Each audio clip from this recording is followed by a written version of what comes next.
Subscribe to my channel by pressing red button and click on the bell icon for notification of latest updates.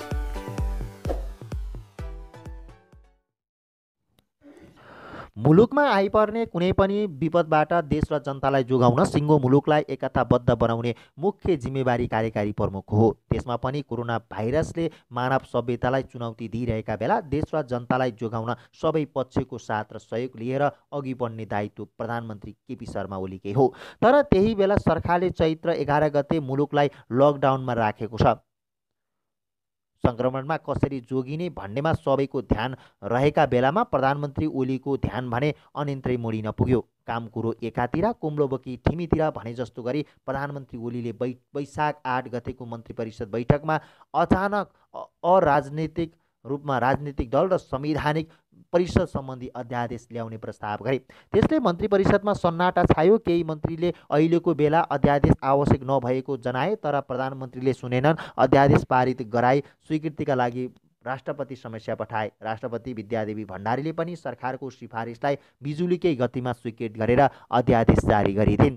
त्यति बेलासम्म विपक्षी दलहरू मात्र होइन, ओली आफै अध्यक्ष रहेको नेपाल कम्युनिस्ट पार्टी नेकपाभित्र पनि विरोध सुरु भइसकेको थियो। लगत्तै बसेको पार्टी सचिवालय बैठकमा मात्र नभए बुधबार दिनभरि पनि ओलीले अध्यादेशको बचाउमा समय लगाए। बिहिबार केही हच्किएका ओली चौतर्फी विरोधपछि शुक्रबार दुवै अध्यादेश फिर्ता लिन बाध्य भए। ओलीले अध्यादेश फिर्ता लिएर तत्कालका लागि विरोध र आलोचना त रोके, तर राजनीतिक साख भने गुमाउन पुगे। अध्यादेशले विपक्षी दलहरूलाई एकताबद्ध बनाउने काम गरेको छ भने पार्टीभित्रको दबाव ओलीका लागि अबको दिन अझ बढ्ने निश्चय छ। सबै दललाई साथ लिएर जानुपर्ने प्रधानमन्त्रीले अर्का राजनीतिक दल विभाजन गर्न सक्रिय भएको र त्यसका लागि आफ्नै दलका सांसद र नेपाल प्रहरीका पूर्व प्रमुखलाई संलग्न गराएर सांसद अपहरण र खरिद प्रक्रियामा संलग्न भएको आरोप लागेको छ। यसले प्रधानमन्त्रीको नैतिकतामाथि प्रश्न उठाइदिएको छ। राजनीतिक स्थिरता, आर्थिक विकास र समृद्धिको नारा दिएर 2074 चैतमा दोस्रो पटक मुलुकको कार्यकारी प्रमुखको जिम्मेवारीमा पुगेका ओलीले अहिलेसम्म हासिल गरेको राजनीतिक पुँजी गुमाएका छन्। उनको अधोगति डाउनफल सुरु भएको विश्लेषण गर्न थालिएको छ। वाम विश्लेषक श्याम श्रेष्ठको बुझाइमा बेमौसममा ल्याइएका अध्यादेश र त्यसपछि विकसित घटनाक्रमले प्रधानमन्त्रीको छविमा ठूलो धक्का लागेको छ। कोरोना भाइरस विरुद्ध जुट्नुपर्ने बेला ल्याइएका अध्यादेश, राजनीतिक दल विभाजनमा प्रधानमन्त्रीको संलग्नता जस्ता कुरा आगामी दिनमा उनका लागि निकै महँगो पर्न सक्ने टिप्पणी गर्दै श्रेष्ठले भने सांसद खरिद बिक्रीमा उहाँ प्रधानमन्त्री नै प्रत्यक्ष अप्रत्यक्ष संलग्न रहेको कुराले उहाँको साग रसातलमै पुर्याएको देखिन्छ।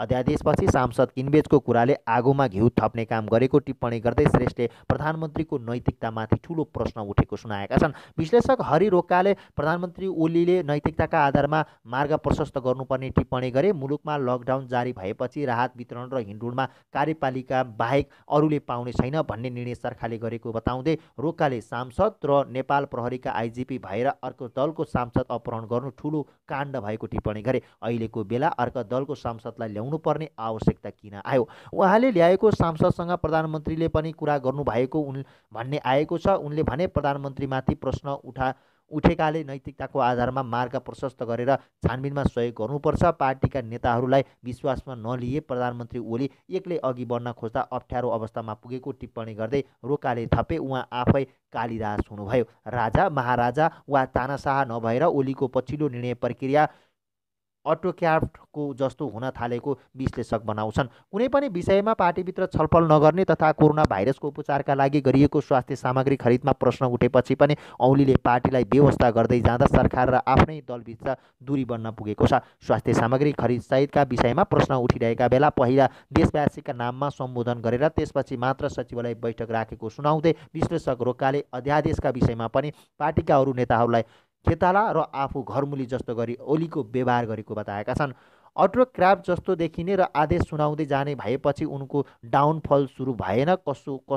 कसको हुन्छ त? रोकाले प्रश्न गरे। अध्यादेश फिर्ता लिएपछि प्रधानमन्त्री ओलीमाथि पार्टीभित्रबाट थप दबाव पर्ने धेरैको बुझाइ छ।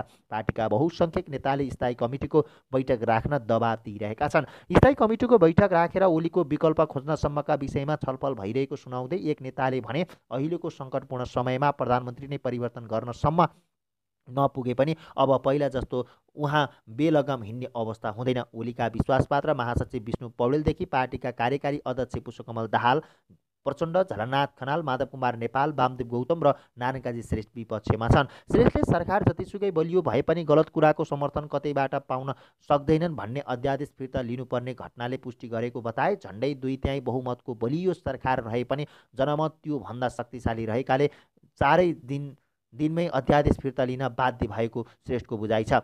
बेठिक समयमा बेठिक अध्यादेश ल्याएपछि जतिसुकै बलियो सरकार भए पनि टिक्दैन उनले भने। यसैबीच पूर्व प्रधानमन्त्री बाबुराम भट्टराईले समाजवादी पार्टीतर्फ हानेको अध्यादेशको गोली लागेर प्रधानमन्त्री ओली आफै घाइते भएको उल्लेख गरेका छन्। सामाजिक सञ्जाल ट्विटमा भट्टराईले लेखेका छन्, समाजवादीतर्फ हानेको अध्यादेशको गोली आफैतिर फर्केर घाइते भएपछि श्री 7 खण्डको शमशेर बन्ने सपना देखेका प्रधानमन्त्री ओलीले अध्यादेश फिर्ता लिएका छन्। यसबीचमा उनी र उनको आङमा भएको गम्भीर अपराध लुक्दैन र त्यसको छानबिन र कारबाही हुनुपर्छ। उनी कुर्सीमा रहन्जेल लोकतन्त्रमाथि खतरा रहन्छ, सावधान उनले लेखेका छन्। नेपाली काङ्ग्रेसका सभापति शेरबहादुर देउवाले तत्कालीन समाजवादी पार्टीका सांसदहरूलाई अपहरण शैलीमा काठमाडौँ ल्याउन संलग्नलाई कारबाहीको दायरामा ल्याउन माग गरेका छन्। सरकारले शुक्रबार अध्यादेश फिर्ता लिए लगतै प्रधानमन्त्री केपी शर्मा ओलीलाई भेट्न बालुवाटार पुगेका देउवाले कुराकानीका क्रममा यस्तो माग गरेका हुन्। मेरो माग यही छ, प्रधानमन्त्रीसँगको भेटपछि काङ्ग्रेसद्वारा जारी विज्ञप्तिमा भनिएको छ, देशमा कानुनी राज्य छ भने सांसदलाई अपहरण शैलीमा काठमाडौँ